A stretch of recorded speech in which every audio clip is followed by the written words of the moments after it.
Now, we had such a huge reaction when we talked about the menopause over the past months too. It's something that affects so many of us, obviously, and today beauty expert Earle is back with some simple tips to help with something that does become a problem. It's how to get a good night's sleep. When it comes to the menopause, lack of sleep is one of the top complaints. And yet there are some really simple strategies that can genuinely help and improve our well-being. Reinforcing estrogen levels is really important, especially when it comes to sleep. And to be perfectly honest, a lack of sleep was the reason that took me to my GP to get HRT. And since taking it, I sleep really well. But if you don't want to go that route, or you want to try other things or add in other things, you can eat estrogen-rich foods. And I've made this menopause cake, and it's really good. And I've used soya flour and soya milk, and they both contain phytoestrogens.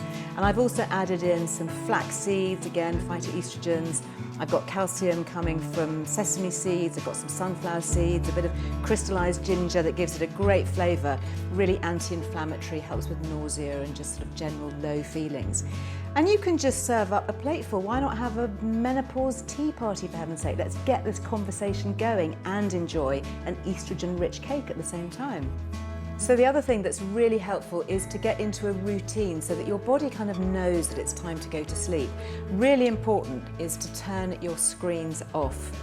Things like smartphones, tablets, they emit a blue light, and what that does is it disrupts the pituitary gland, which is responsible for helping us go to sleep. TV, not so bad. 1 to 2 hours minimum before you go to bed. Turn them off. Put them away.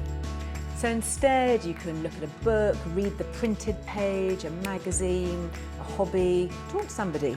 Make a nice cup of tea. So there are a lot of herbs that can help keep us calm. Things like chamomile, passiflora, you can get special blends that are designed to be sleepy.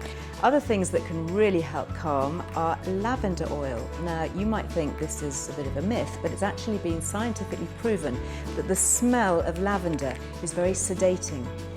Really calming, so you can put a few drops into a warm bath before bed, not too hot, because a hot bath is kind of going to get you going again, so just a really calm, soothing bath.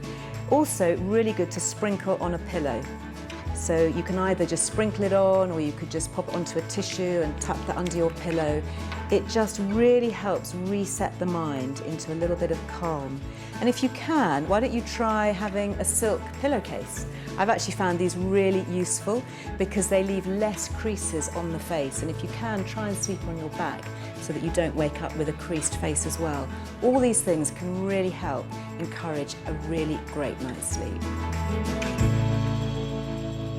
Okay, you can find all of Liz's tips on the website, itv.com/Lorraine. And once again, thank you for your overwhelming response to the series that we've been doing on the menopause. It has been quite overwhelming, so thank you.